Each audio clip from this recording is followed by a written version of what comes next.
Good morning, good almost afternoon, everyone. Thanks very much for coming to this session number 2, where we will talk about which strategy do we need to enhance our common cyber resilience. As you know, the Paris Cyber Summit has been long working to support cyber security, cyber policies, at the European level, on the national level, and also at the international level as well.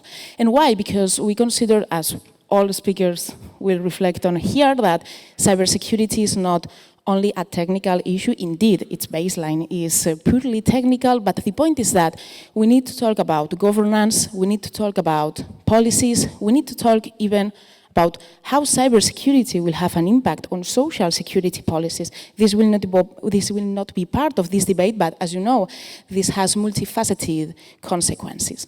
And today, as we want to stick to 1 p.m. because we will have the lunch afterwards, we will try to be respectful with that schedule, and we have a lineup of speakers which are excellent for me, and it is a pleasure to host them all because I think that each of them have a common approach to the meaning of cyber resilience, but still they have different approaches to manage it. So the running order will be, first of all, we have Lorena Boix Alonso, which is the Director for Digital Society Trust and Cybersecurity at the European Commission. Then we will have Florent Kirchner, which is the National Coordinator for Cyber in the Prime Minister's Services, here from France. Then we will have Felix Barrio, which is the Director General of National Cybersecurity Institute, the INCIBE, in Spain. Then we will have Jonathan Ellison, which is the Director of Resilience and Future Technology in the National Cybersecurity Center, the NCSC in the UK. And then, last but not last, we have Paul Vixie, which is the Vice President of Security at Amazon Web Services. He comes from the US, and I think it will be as well really interesting to hear from this private sector's perspective. So why are we today talking about cyber resilience? Actually, I don't come from a technical expertise, as I think some people here as well on this table. So I always like to try to explain these things as if I explain it to my family. So I looked at the definition, and this was something that Paul Vixie also reflected on during our video call to prepare this panel. So according to the Oxford Dictionary, resilience is the ability of people or things to recover quickly after something unpleasant, such as shock, injury, etc. Or it is the ability of a substance to return to its original shape after it has been bent, stretched, or pressed. The point is that when we want to talk about cyber resilience, not only resilience, actually, should we talk only about recovery, about returning to its original shape, or actually we should look forward and try to go beyond that definition and that scope and approach and look at things like anticipation, the ability to withstand, the ability to adapt to adverse conditions, because the reality is that when it comes down to cybersecurity, all things are changing, they transform very quickly, and it is highly important, first for business continuity, second to protect critical infrastructure and also essential services that are not necessarily critical infrastructure, but they are as well essential public services, as for example the NIS2 directive at the EU is doing. And the economic impact and the social impact is huge. For example, according to some reports, more than 50% of organizations experienced a cybersecurity incident that significantly disrupted IT and business processes. So you can imagine the impact for hospitals, for healthcare, for education, for social security policies and the way data is managed. So it has lots of work streams. So with this, I wanted first of all to reflect on what do you understand by cyber resilience? Because I have found a definition, but actually there are lots of definitions and also lots of ways to approach it. So that is why I think it will be very interesting to start with the supranational level with Lorena Boix. Thank you very much, Raquel, and thank you for putting it so nice. Well, we are using probably a definition that is not very orthodox because the way we are understanding cyber resilience is precisely the ability not only to recover, but to prevent to withstand and to recover from cybersecurity incidents. And it's extremely important to cover the three, and I would not isolate any of them. So we need to tackle them all, and we need to tackle them all also by adopting a holistic approach with the actors and the tools that we need to deal with. So not only just legislative acts. I know we are very well known as regulators. We are the super regulators in the European Commission, but we do acknowledge that there are also non-legislative actions that need to be taken, also to combine public and private sector and internal and external angles of the policies. Going very quickly through each of them, I think that right now in the European Commission we are taking policies that cover the three angles: the prevent, the withstand, and the recover. For a long time, we have been focusing on basically keeping the companies, the essential and important companies, those that are providing an important service to society, ready with the NIS 1 and then the NIS 2 directive. But then we soon realized that that was not enough. And in particular, to be able to cover supply chain attacks, it's not enough that the companies providing services are adopting all possible measures. Their providers and all providers in the supply chain need also to take action. This is why we have come now with the Cyber Resilience Act that deals with basically the cybersecurity of products with digital elements, so that they are put on the market securely and cyber securely, let's say, to be able to deal with the supply chain. But then, of course, there is the recover part, the more operational part, where it's very important also, and I think Ukraine has given us lessons, the capacity to early detection and the capacity to rapid reaction. And this is where comes our new baby, which is the Cyber Solidarity Act, where we are trying to increase the capacity of detection by networking security operating centers, and we are trying to solidarily, if that word exists, have reserved capacities of the private sector in the event something very big happens. So, and as I was saying before, all these things covering these three elements of what we consider as cyber resilience need to be dealt with, not only with these legislative acts I just mentioned, but also with non-legislative measures. We have adopted, as you know, the 5G toolbox. We're carrying a number of coordinated risk assessments, measures that are not voluntary, not mandatory, but extremely efficient. The involvement of the private sector, as I was saying before, extremely important, not only because they are very important targets, some of them running some of our key critical infrastructures, but also as real actors that can help in providing the solution, whether it's within the cyber reserve, whether it's with situational awareness. I think Ukraine has also given one of the biggest lessons is the important and the key role of the private sector, and also the need then to coordinate with them.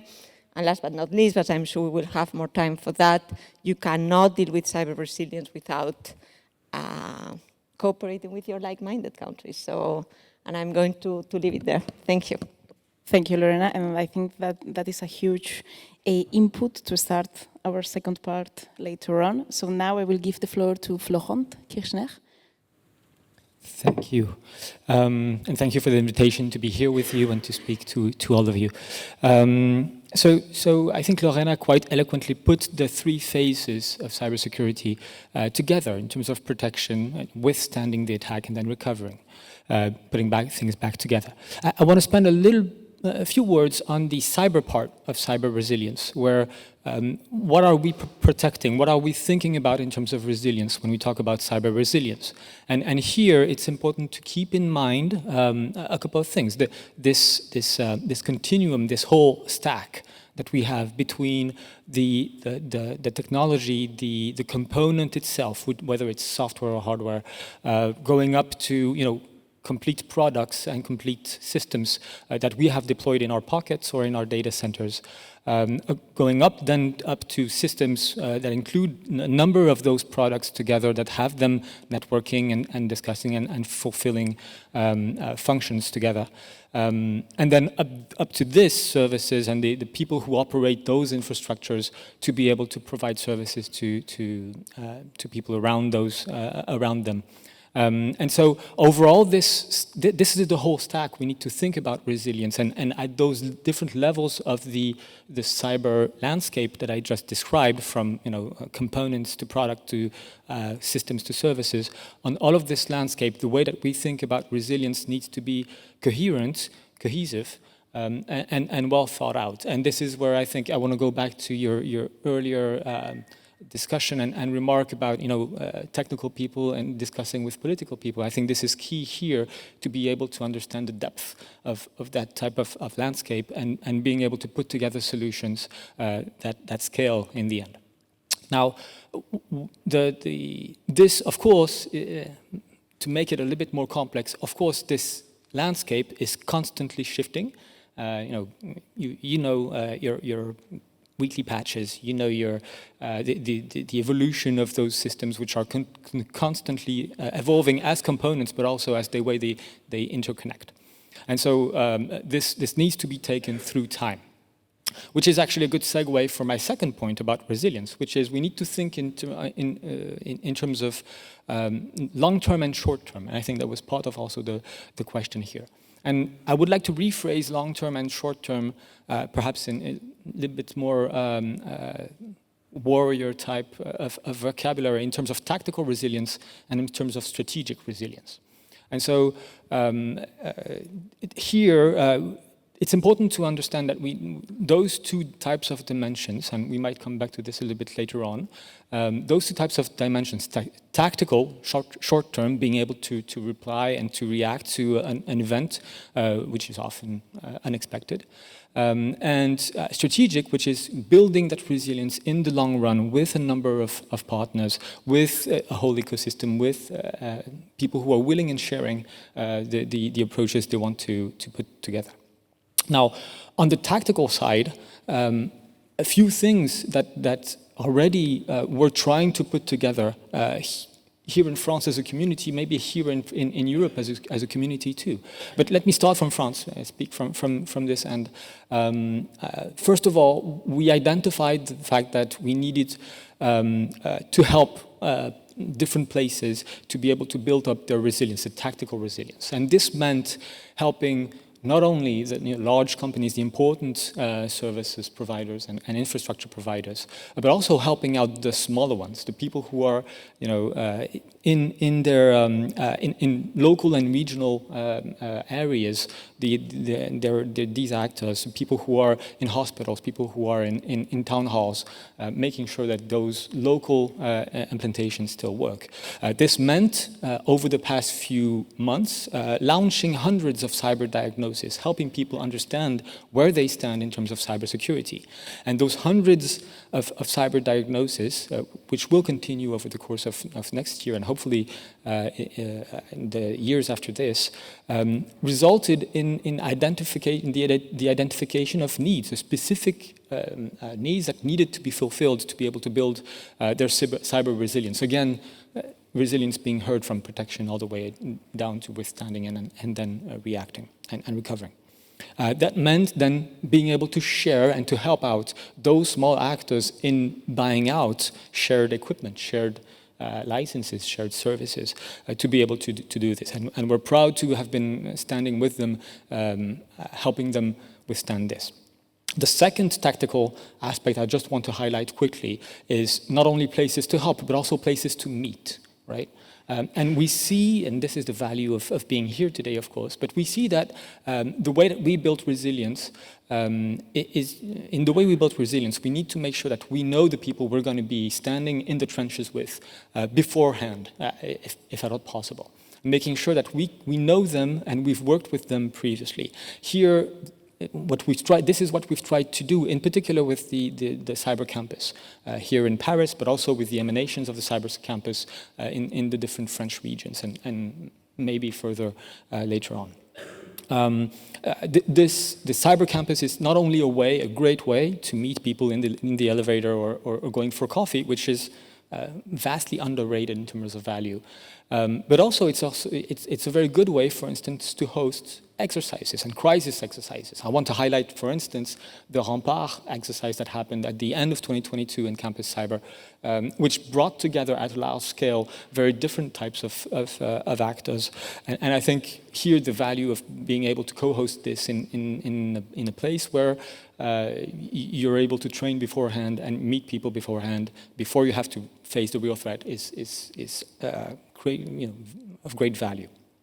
Finally, in terms of tactics, places to train, and in particular making sure that we have training and awareness built up through the whole ecosystem, not only with cyber professionals, people who are in this room and around the table, but also with people who are a bit more remote to cybersecurity, and to which, frankly, in a number of cases, the first contact with cyber is the actual ransomware screen that pops up on their computer someday, and that's a pretty rough start. I mean, cyber is an interesting topic. It's a technical topic. It's an arduous topic. If you have to learn at the moment where you discover you've been compromised, it can be very difficult.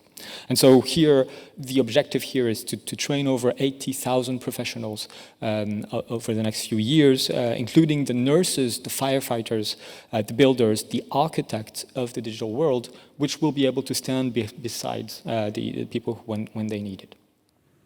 Very quickly, because I've spoken too long on already, on the strategic side, we need more of that cooperation, not only at national level, but at international level. In particular, in terms of thinking further, we need to think about research programs, including how do we build the future of resilience with our scientists, with our industry, with our startups. We need to make sure that these results do not stay research results, but also that they reach their actual goal and get transferred to practical solutions. And to do this, I'm very proud to have launched with this strategy Europe's first cyber-dedicated incubator in 2022. 23 startups. Some of you are in the room, I know. Really happy to see you here. And really brilliant people working together on cybersecurity, making sure that they bring this value to market. And finally, another way of taking risks, not only startup, but also launching grand challenges. And very happy also to be involved in launching the first Cyber Grand Challenge that we launched in 2021. High risk, high reward actions, something that required us to adapt a bit of our doctrine in terms of investment, but something that already has yielded very concrete results in terms of protecting local actors, for instance. You might have heard of the Caen town hall, for instance, being preserved by one of the actors and one of the laureates of the Grand Challenge, but also world-class initiatives, and we'll come back to this later on, launching things at RSA conference this year, for instance, around OpenXDR, with some of the laureates of the Cyber Grand Challenge. So I'll stop here. Thank you. Yes. Thanks very much. And I think you have raised an interesting point, which is how through tactical resilience, which could look like like a set of imminent responses to react to prevent large harms immediately. You have talked about the identification of needs in the long run. So sometimes tactical and strategic converge each other. So thanks very much as well for raising that point. Felix, Barrio? Oh, thank you. Well, I guess everybody here is agree that we are living the most exciting times for cybersecurity in terms of strategy, the regulatory process. After 15 years from our first European directive for cyber, everybody remembers the Critical Infrastructures Act of 2008, 10 years of our first European strategy of cybersecurity. With this first phase, focusing in the awareness campaigns for the citizenships, building a network of computer emergency response teams, including medium and large companies inside a network of compliance in cybersecurity. And now, after all of that, we live the pandemic, we live a terrible war, and all our best help and desires for our brothers in Ukraine with this terrible attack of today. And we are learning critically that we have to move faster. And this is talking about resilience. Talk about resilience is the new topic of the strategy because it's a political term for define a traditional motto: don't leave nobody behind. Cyber resilience is to involve those weakest sectors inside our strategy. And we have to put the focus, starting with the weakest sectors of our population that are more dependent than ever of digital services, elderly people, younger people. We need to involve them in these awareness raising campaigns more and more, develop more and more services, more hotlines. For example, in Spain, we founded 3 years ago the hotline 017, a public phone number for every citizen to require any kind of help against a cyber threat, or cyber attack. This is the way to extend our public sector of cybersecurity. But we have to involve more and more small and medium companies.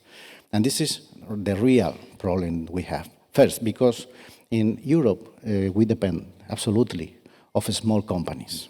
It's the real characteristic of our internal market. It's very important to think globally, but to act locally with these digital service providers in proximity to develop technological nodes at regional level. It's very important for us to involve all of them in the cybersecurity compliance practices. And this is the challenge that we have with the NIS2 directive, to extend new sectors, to extend these levels of compliance. And this is why we have 2 different European agencies in cybersecurity. And this is not casual.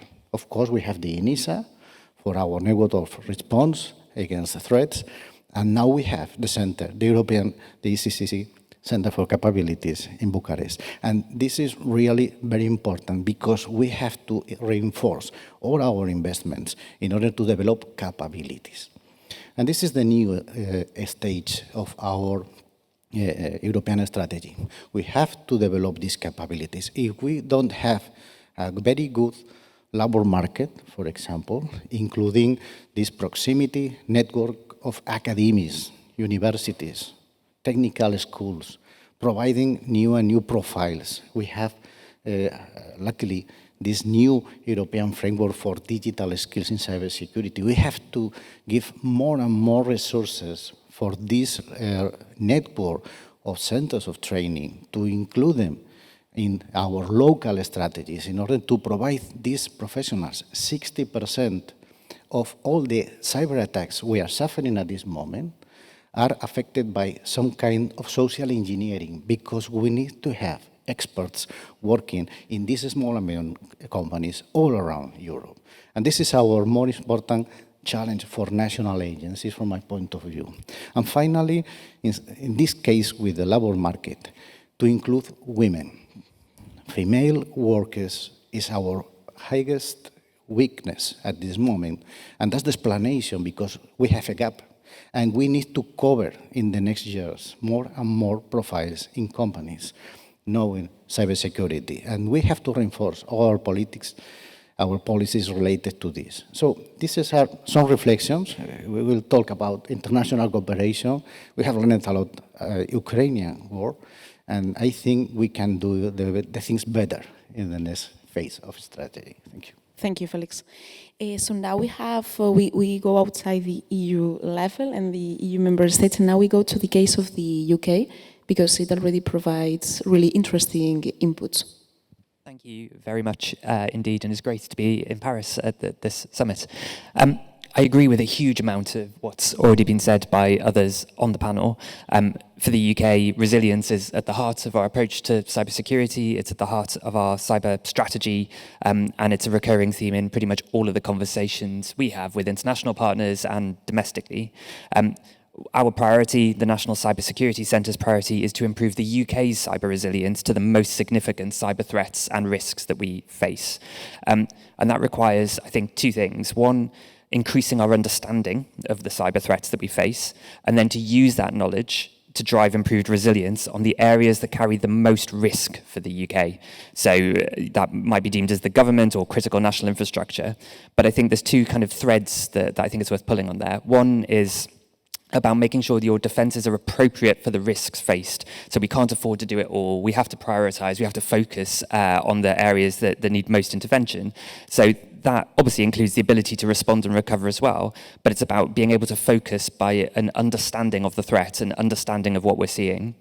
I think the second kind of thread there I want to pull on is it's not possible to segment your economy, and others have talked about this, neatly down to government and critical infrastructure and everything else. Thousands of small firms are part of the supply chains for those larger firms. Every single citizen is potentially an employee of one of those small firms or one of those bigger firms. And so that multitude of vectors requires you to take a whole of society approach, which is what the UK strategy talks about. So a whole of society approach to raising resilience across the whole of the UK economy. The other bit that I'd quite like to touch on, and I think you talked about it between tactical and strategic, I think is about securing today, but also securing tomorrow as well, and how much effort and emphasis we put on that future focus as opposed to the kind of today. So that long-term approach, if we can retain our edge against the kind of future cybersecurity threats and challenges we face, then that gives us the chance to raise national resilience at a more scaled level than just focusing on interventions in individual sectors today. That's the optimistic way of looking at it. The more pessimistic way is that if you don't do this, we're not going to be able to do cybersecurity a decade from now or 5 years from now.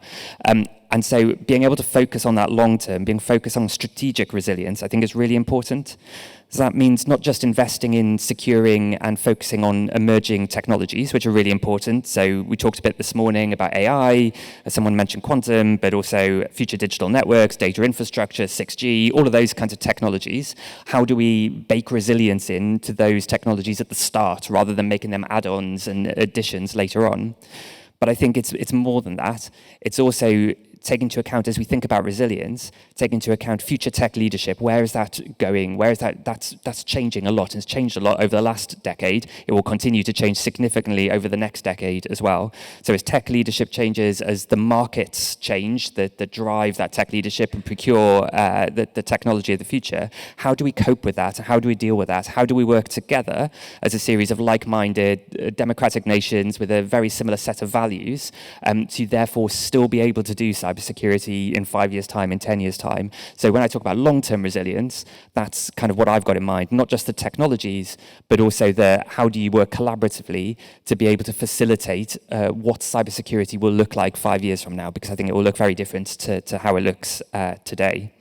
I think the other bit that is worth picking up on there about that long-term strategic resilience is about all of the enablers that allow you to do resilience as well. And I think somebody already talked about training. I think that's absolutely key. But also, how do you create the most talented cybersecurity market in your country or in your set of countries? How do you enable the best talent to come through and not get filtered out because of their gender, because of their ethnicity? So having a real focus on diversity of your workforce, starting at kind of primary school level, secondary school level, into universities and through companies. How do you remove those blockers, and how do you build a truly inclusive and diverse workforce in your cybersecurity industry to build the most strong ecosystem that you can in your country is an absolutely fundamental enabler for national resilience at a kind of strategic level. So I'd agree with much of what said, that tactical strategic split, whole of society, I think absolutely key. Appropriate for the risks faced, I think is really important. So being informed by the threat, and then that's securing the future as well as securing today. Thank you, Jonathan. And now we have Paul Vixie. Thank you. A lot has been said that I very much agree with, but I'm coming from private industries, so let me speak to cyber resilience from the point of view of a global public cloud operator. First, we must all acknowledge that the world's advanced economies are under continuous attack. we must all acknowledge that almost everything of value in those economies has an information component. And if you can successfully attack the information component, you can often propagate that attack to the underlying asset. Ransomware would be an example of this. Third, I think we must all observe that in an information system, a distributed system like the web, like the web-enabled world economy, complexity always increases. That sounds bad, but it's not. That just means we want more from it. We want it to do more for us. So with those three inevitabilities laid out, it follows that if you want to preserve your operating conditions, which might be continuity of operations for the customers of a cloud, you have to make a continuous investment in improving your understanding as complexity also improves or increases. You cannot escape from this, right? Attackers often know more about the nature of our systems than we as defenders have made the investment to know, and that's because of an essential asymmetry. If an attacker wins an engagement, they know how much they gained. If a defender wins an engagement, we don't know how much we didn't lose. And so that limits, for many of us, the amount of investment we can really make in the precursors of defense, which would include understanding what our system does and how that system does what it does. So that's one of the reasons that a lot of the world's web infrastructure has moved into one or more public clouds, is because you need a partner in coping with the rising complexity. So finally, our perspective is we will continue to invest in understanding so that in the face of an attack, we can adapt. Either we can adapt in a way that preserves continuity of operations, or we can adapt in a way that restores the continuity of operations as soon as the attack is mitigated or ends for other reasons. This, of course, requires additional investments, not just in complexity, but in redundancy. You have to have, a lot of network links going everywhere so that a failure of one of them is either localized or unnoticed. Same thing for data centers, for databases, for everything. You have to have a lot more infrastructure available than your customers are using at any one moment in order that you have the capacity to adapt to these continuous attacks against the information systems of the advanced economies of the world. And I think that is the public cloud point of view, even though I'm only here to represent one public cloud. Thank you very much. Thank you very much all for your interesting inputs. And I think that you all raised a common point, which is, so some of you raised this difference or non-difference between tactical resilience, strategy resilience, long, short-term priorities. And for me, some of you as well raised another point, which is how can we collaborate to make things feasible? Because it's not about sharing information, having the organizational and cultural willingness to share information with you, and with you. It's also about making this sustainable in the long run, reacting to crisis. And I think, as Felix Barrio said, the case of Ukraine and how countries are so different. Because when you look at the global cybersecurity index from the International Telecommunications Union, what you see is that there is a huge gap between developed and developing countries, or much better said, between low, medium, and high income countries. And it's not only about the technical side, it's also about the legal way of proceeding with all challenges related to cyber. It's also about, if you have a national cybersecurity strategy, if you have a specific sector-specific strategy, how you do organize your cyber resilience governance. For example, in some countries, the governance is vertical, so let's do it by sector. In some countries, it's horizontal. Let's do it by the specific topic, cyber hygiene, cyber resilience, cyber other issues. So you need political willingness, you need as well policy harmonization, but you also need to have that culture of sharing with colleagues that maybe are not part of your union or that maybe are not part of the same organization. So that's why I wanted to reflect a bit on why do you consider international collaboration as something that is important, if it's the case, because some people could disagree with that, and that's completely legitimate, and I think that will open up as well an interesting discussion. So I would like you to reflect a bit on this topic, and maybe if you can provide some examples, and we will follow the same running order. Lorena Boix from the European Commission. Thank you very much, and it's indeed a very important point you mentioned, that there is this disparity. Sometimes even within the European Union, on the level of cybersecurity preparedness, and this is why cooperation is absolutely necessary. But not only, of course. At least in the European Union, we are working to and I think a lot has been done, and we have advanced a lot in creating a more even level of preparedness among the member states. But I think that international cooperation, I don't think we even need to ask whether it should happen or it's good or bad. Obviously, it's necessary. It has to happen.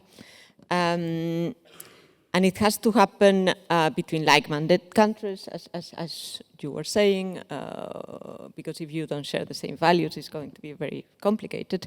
But I think following the war of aggression against Ukraine, we have realized also the importance of, within like-minded countries, cooperating with neighboring countries.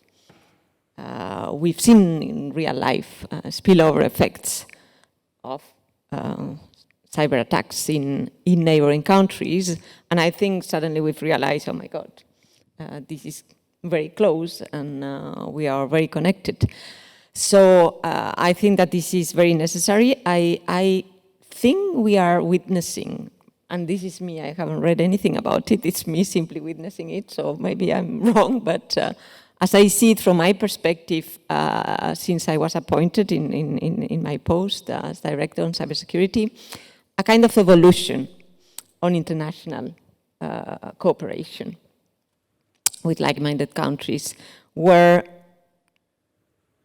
at the beginning it was a lot about diplomacy, which is very important, and somehow about regulatory cooperation, where we were basically exchanging views. So I do this, you do that, and we, of course, we do a lot, and the others don't do that much, because that's the way we are in Europe, we regulate a lot.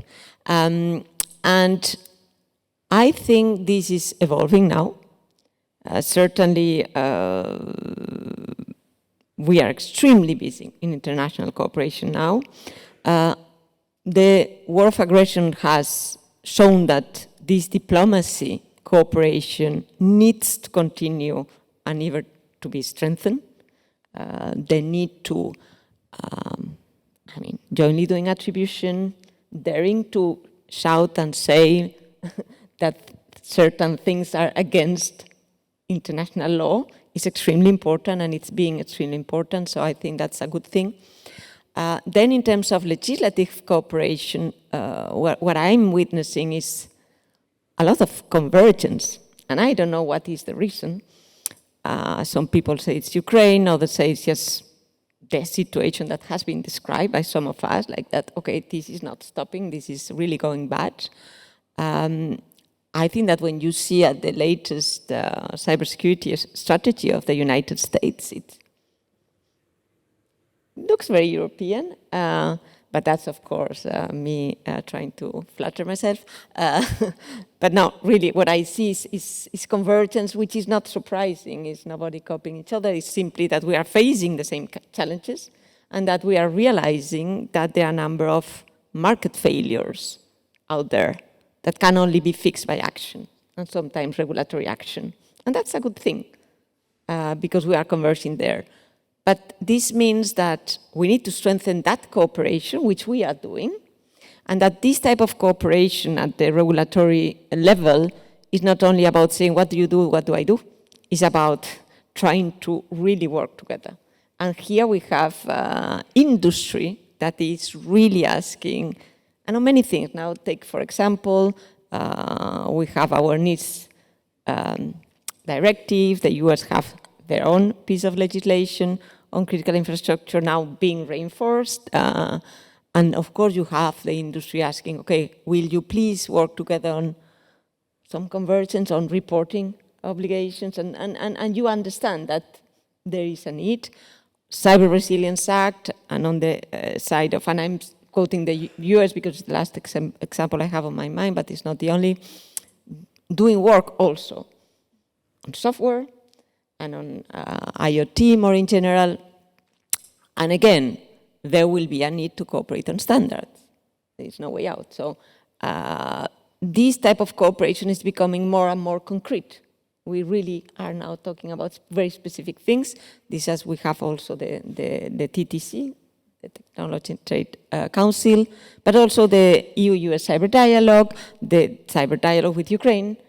We have a number of dialogues with like-minded countries that are becoming very important. But there's another type of cooperation that now is also becoming very important, which is more at the operational level. Now we have seen that you can have a real war next door using cyber or not, but can be using cyber.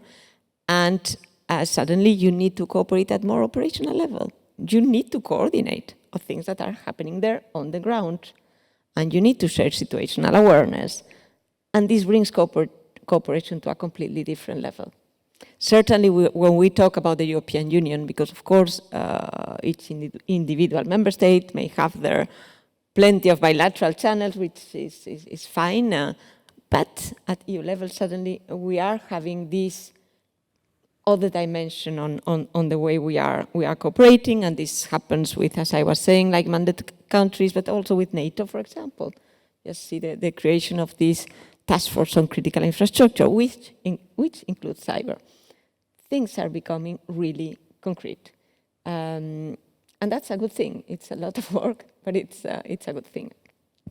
Yes, thank you very much for telling us the evolution from your personal and professional perspective, because sometimes I think that we take for granted some ways of collaboration, some ways of looking at how policies are being built up, but it is true that it depends quite a lot on even the personal willingness to talk to others, not only your institutional perspective, both levels. And I think it's particularly interesting, your last point about how operational collaboration is happening as well, because I was thinking when the Ukraine's invasion or aggression started, for the first time, the cyber rapid response teams at the EU got launched. And this was a very important point because these CRRTs had already been created, they already existed, but they had never been released until last year. So that means that you can have the mechanisms, but you just need to click on them to start making them play a major role in cybersecurity. And maybe this is something that the rest of speakers could think about. You can collaborate internationally, but you have to distinguish, or not, maybe, this is up to you, to collaborate on all types of information, or maybe how do you handle sensitive information. I am not only talking about intelligence-based information, I am also talking about sensitive data about, for example, LGBT groups, vulnerable groups, etc. How do you collaborate in that regard? That's I wish I had a perfect answer for this. It's a complex topic. I'll come back to this in a minute. I just want to start with a small anecdote. When I was a PhD student, quite a while back, you work in a PhD. You work on novel topics. You try to break new ground, and so you try to be at the forefront of human knowledge. And I did a PhD in computer science. And one day I came to my advisor running and saying, "Oh my God, somebody published a paper on my exact topic. That this was my idea that I wanted to put forward, and somebody published on it. I'm doomed. This is the end of my career. I'll never amount to anything." Usual PhD type of reaction. And my advisor very wisely told me, "Hey, hang on. People who, in science, if your idea is a good idea, then other people will have it. There's over 7 billion people on Earth, and those ideas, the good ideas, spread." So, in response to what Lorena was saying, yeah, good ideas spread, not only in science. They spread, and it's fine if people also have those ideas a bit ahead of us. Let's not be afraid to copy good ideas when they come up. So to come back to the topic of collaboration and international collaboration in particular, maybe I want to try to answer your question on two different levels, maybe. Let's look at international collaboration and why it matters for suppliers, and have a look at why it matters for customers, for people who need the technology and the services. Now, for suppliers, we know that there's too little of us, and I think Paul, amounted to this and alluded to this in saying, well, we need more collaboration. We're handling very complex systems. I personally believe that digital systems are the most complex human artifacts ever built, and so being able to handle these very complex artifacts requires a lot of international cooperation. So how do we build those capacities to answer, to face as defenders against new attacks, against the complexity of the systems that are exploiting the complexity of the systems? And so this then triggers initiatives. How do we collaborate in a way that is intelligent, in a way that does put together strengths when we need them, and preserve private spaces, for lack of a better word, when we need them? So there's a lot of ways, and I think we haven't finished exploring the different ways that we can move forward on those cooperation. But I think a lot of things around open standards that I alluded to OpenXDR a few minutes ago, but the idea that we provide and share ways to exchange information and services in a way that is shared by all and open and accessible to all is critical. And I think in this area, there's a lot of work that has been done, but we still need to push forward quite significantly, especially in understanding how those APIs, those interfaces that allow us to communicate, how they interact with more private spaces, and how we establish boundaries. The trick here is understanding that when you introduce a new interface, a new way to communicate around systems, around humans, you also reintroduce that complexity that Paul was talking about a few minutes ago. And so handling and managing that complexity, making sure that everybody understands what interconnecting means, especially in terms of dependencies and strings attached on the strategic scale, I think is quite critical, and something where we need to continue to do work together to make sure that this is very clearly understood. I want to go back also to a point that Felix mentioned on the ECCC and the Competence Center, which is in Europe a significant step towards unified capability building, capacity building, and making sure that we work together across member states, across frontiers, to help establish new capabilities. And I'm very happy to see that the center has published its agenda, focusing around 3 areas which we've already mentioned: building up proficiencies, building support to SMEs and smaller structures, and making sure we prepare for strategic shifts around by funding research and development and innovation. So it's a start, and to be clear, on the supply side, there is still loads of work to do, as I alluded to in terms of interfaces. There's still a lot of work to do to understand this. On the demand side of things, how do we think about international collaboration? Why does it matter? It matters, at least partially, because of what Lorena was mentioning a few minutes ago, making sure that we put together people who share the same values, get access to the same types of services that respect their values, respect their culture. And I think because of this, international cooperation matters on the demand side, making sure that people have access, and whether you need a cybersecurity service or a component or a system or a database or a data center, you get access to those services on your terms and on terms that you understand fully.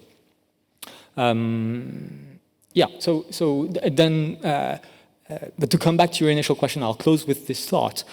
Understanding how you segment out what type of areas you provide and you delegate outside of your sphere. And this goes for governments, but it goes for companies, it goes for individuals, it goes for multinationals. What you delegate outside of your sphere is something that you should consider very, very closely, especially because you have to understand what the dependencies are, both on the technical stack I was talking about, what happens on that technical stack when you introduce a dependency on an external provider, and because also you need to understand the dependencies between the tactical level and the strategic level, making sure that you don't turn a tactical success into a strategic distress. It can happen also. So, food for thought and food for discussion for you all after that. But that's the way I try to approach things. Thank you, thank you. Yes, indeed, of these unforeseen consequences of sometimes, as you said, tactical fortune or tactical success can generate strategic distress is indeed paramount, because sometimes you can collaborate with a specific actor, share information, but maybe that information is not well protected, well guaranteed, not by that third actor. Maybe the very process is not as safe as expected. Well, now we have Felix Barrio. So if you want to reflect on international collaboration, maybe Ukraine, but also maybe your experience with Latin American and Caribbean countries. Oh, thank you. We have, luckily, the leading role of the European Commission is doing a great job in international strategy and reconfiguration of our framework of relations around cyber. It's very important. It is complicated. We have to find balance actions in order to reach some kind of objectives. First of all, we have to reconsider our relationships with our neighbors and allies. We have learned during the conflict with Ukraine what important is the role of our common interests, and here we have the best successful case, the extraordinary successful help that Amazon provided to Ukrainian government during the attack, and we are very proud of it. And we have learned how dependent we are of the common cooperation. We have to avoid the temptation to establish banners in order to extract all the positive open position of our interests, because they are very, very common. So we have to reconsider this. After the Privacy Shield disaster, we have to find ways to have more and more cooperation in terms of innovation, in terms of transferring of knowledge and exchange of good practices. We need each other, of course. And of course, the European Union, the United Kingdom, and all the neighbors that we are very, very close to them. We have to think in terms of global dependence on cyber. And don't forget that despite we are talking about security and defense, really 80% of our players are private. So we need to consider that we have to avoid a second temptation, that is to establish requirements of compliance that can have a problem for the development of the North-South cooperation, for example. We have to invest a lot in capacities in our south neighbors. For example, in the first week of July, we will have during the Spanish presidency of the European Union, a first summit for cybersecurity authorities between American countries and European Union countries. And this is the way to identify how we can invest more and more and to help them to develop their capacities and competences. And it's very critical for us. We have, in a few years, in 5 years, 10 years, as a result of these changes in regulatory frameworks, we will have a completely different global market around cyber. And we have to be prepared for that. And we have to be generous in our scope of how we build together this with our traditional allies. So it's very important to avoid temptations of autarky, temptations to put security requirements just after the more important things, that is to involve everybody in this global process that we depend one of another. So this is my reflections. I think it's very complicated, but we are in the right path if everybody knows what responsibility we are facing. Thank you, Felix. And now we have Jonathan Ellison. We are only 15 minutes behind the time, so we will try to be brief as possible. Thanks. No problem. So I think if I just cover two areas within this, so maybe markets and geopolitics as two reasons for why we need to collaborate. I think on the market side first, I mean, the scale of this problem is huge. The scale of the insecurities and the vulnerabilities we baked into our economies over the last 40, 50 years is absolutely terrifyingly massive as a challenge. And the economy that has provided these or been part of the kind of problem of this is a global market. It's not just specific to one nation. So few of the companies that I talk to in the UK are located just in the UK. Most of them are transatlantic or into Europe or elsewhere. But also the technology that underwrites the solutions or the vulnerabilities, of course, is also multinational as well. And so because those markets cross borders, then our solutions to all of these problems have to cross borders as well. And so we have to do that collaboratively, not just government to government, but government with industry internationally as well. And I think that's the only way that we can face up to the scale of the challenges that we face on that kind of market side of the problem. And I think just as an example of that would be things like the secure by design and secure by default principles. So that was a collaboration with the UK, the US, I think the rest of the Five Eyes, but also Germany, Netherlands, and some others, about putting that guidance out as to how those kind of principles can be baked into products to keep customers safe. So trying to move away from that, baking in the 40 to 50 years worth of vulnerabilities and the weekly patches, and how can you get rid of that with a more strategic level of resilience? And you have to work internationally to influence the sector and to work together as governments. So that's kind of one section of why we need to collaborate. The other one for me is around the geopolitics, and I touched briefly on this about tech leadership in the previous answer. And I think global cooperation between like-minded countries is the only way we can address the kind of challenges posed by China as a technology superpower. Only by working together can we address that. So we have to keep pace. To keep pace requires us to collaborate. And collaboration, that kind of open collaboration, trusted collaboration, is a USP of our society. It's a USP of our value systems within our countries. So let's use it as a mechanism by which we can address some of those challenges. And this isn't about saying that China shouldn't be a technology superpower. It's about living with a new reality where there is a technology superpower in China, and how do we adapt to that so that we can still do cybersecurity a decade from now. But that requires us to work together. So things like responsible behavior in cyberspace, or making sure that there's as much diversity and diversification within the markets so that we're not reliant on single suppliers. But if we work together, we can engage that international private sector and academia to build the solutions. So I think, just in summary, I think resilience is a team sport. You can't do it in any single nation alone, and it can't just be governments or just industry. So all of this requires collaboration across the board. Thank you. And I think it's also interesting to understand, because I think that we sometimes tend to think about how to collaborate with like-minded partners when they have a sort of not the same level of cybersecurity, not the same level of cyber resilience, but to some extent some similarities. And for me, in my personal and humble perspective, it is as well important to collaborate with those countries with which you collaborate with, which you share values for sure, but also they might have completely different levels of cyber expertise in cybersecurity. And that means that it takes time, it takes funding, it takes willingness to go through all the legislative cycles that every 4 or 5 years, every country and every political organization has to pass through. So it is as well important, in my personal opinion, to collaborate with those countries that are as well on the agenda. And sometimes I think that we tend to overlook them because actually talking about global agendas, it depends on them to move up our view to the highest level of decision making, because you need, first of all, trust, confidence, and third, vote. So, Paul?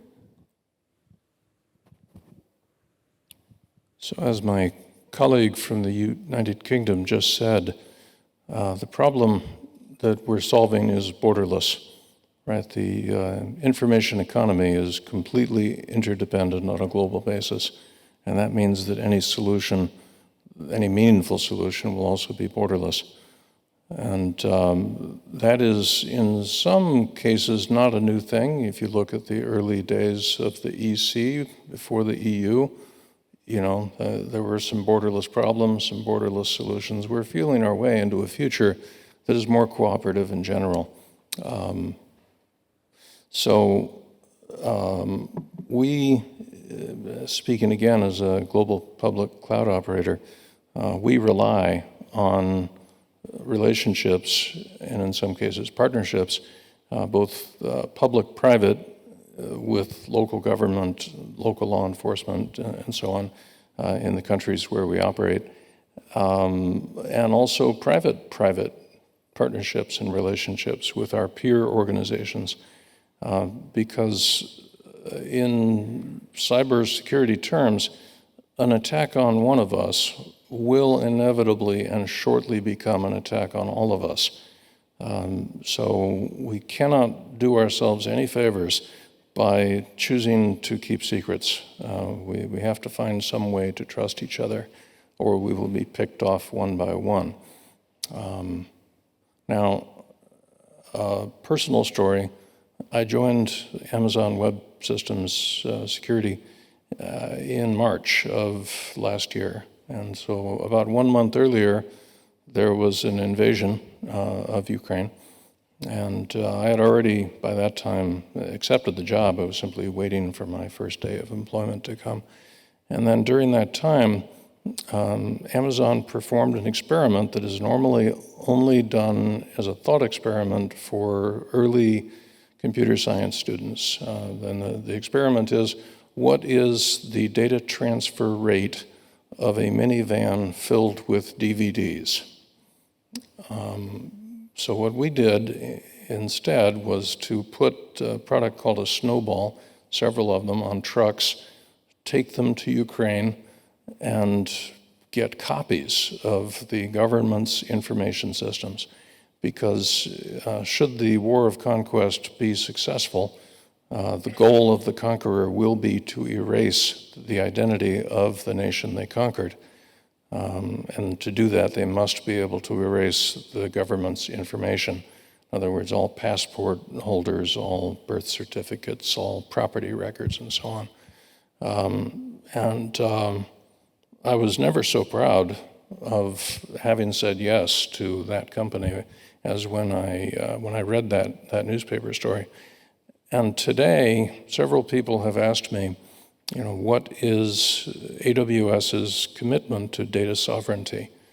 And I hope that that incident with our minivan full of DVDs in February of last year demonstrates what we think is the importance of data sovereignty. Thank you. Thank you. Well, I think that we have less than 10 minutes, so as I say, a microphone there, I would like to give the opportunity maybe to 1 or 2 people to be brief and ask specific questions, and as well if you want to reach out to a specific speaker, that is completely fine, or in general.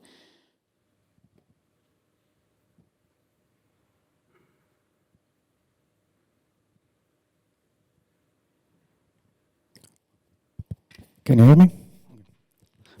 First, thank you for a very interesting discussion. My name is INCIBE. I'm the CTO of an Israeli-based company for open source risk management. My question is, today 80% of an average software is made of open source component, and software supply chain became the most developed vector for attacking. In your strategy that you're discussing, is there any common strategy to handle source transparency? Because today is mostly during some contracts as part of the cyber resilience.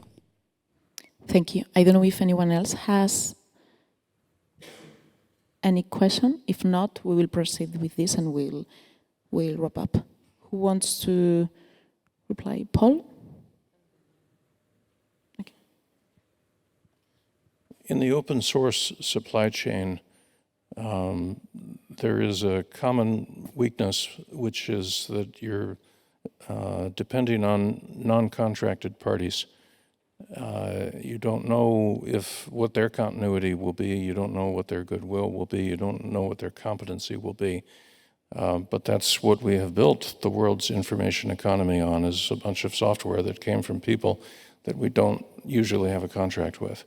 It becomes a liability at scale where a bug in one of these systems that is, you don't know you have, because you have a device or a software system that incorporated software that wasn't part of the software bill of materials that you received, so you don't necessarily know whether a new vulnerability affects you or not.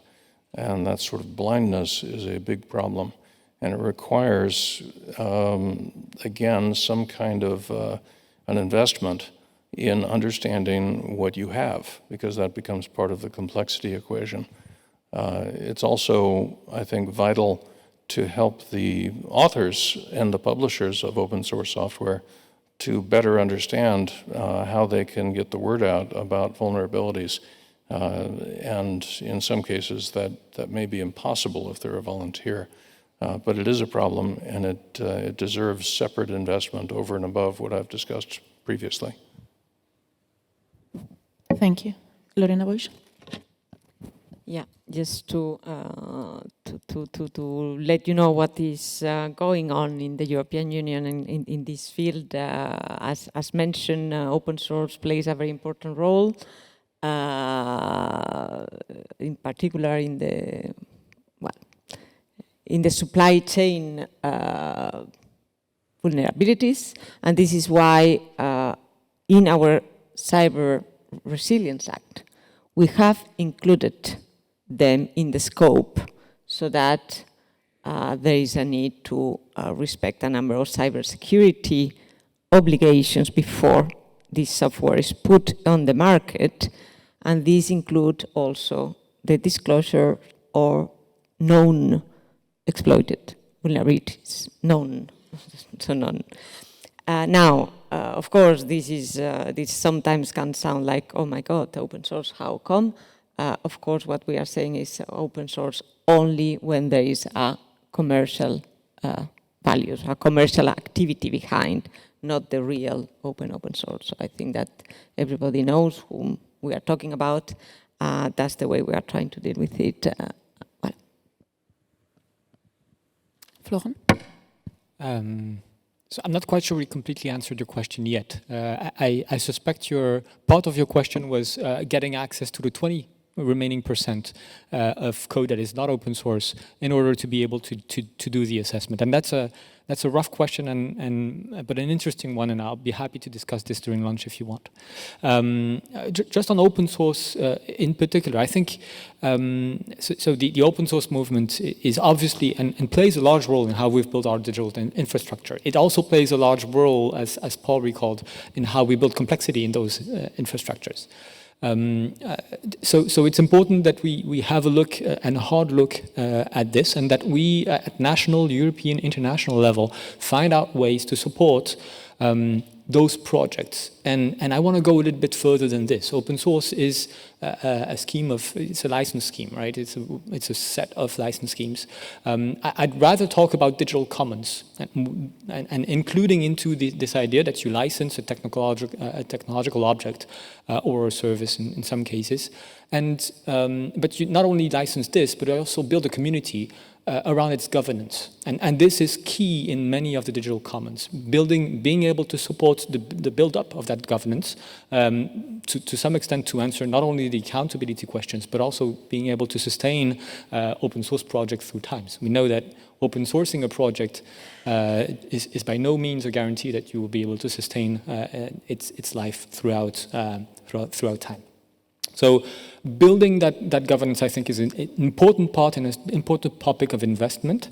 And to this end, I think we have a few ideas that we can put together at French level, at European level, at international level, to help and build further in this direction. Whether it's the fact that we're able to build digital commons inside the campus cyber, and I want to salute here the work of Fabien at Campus Cyber, who is doing amazing work around digital commons there.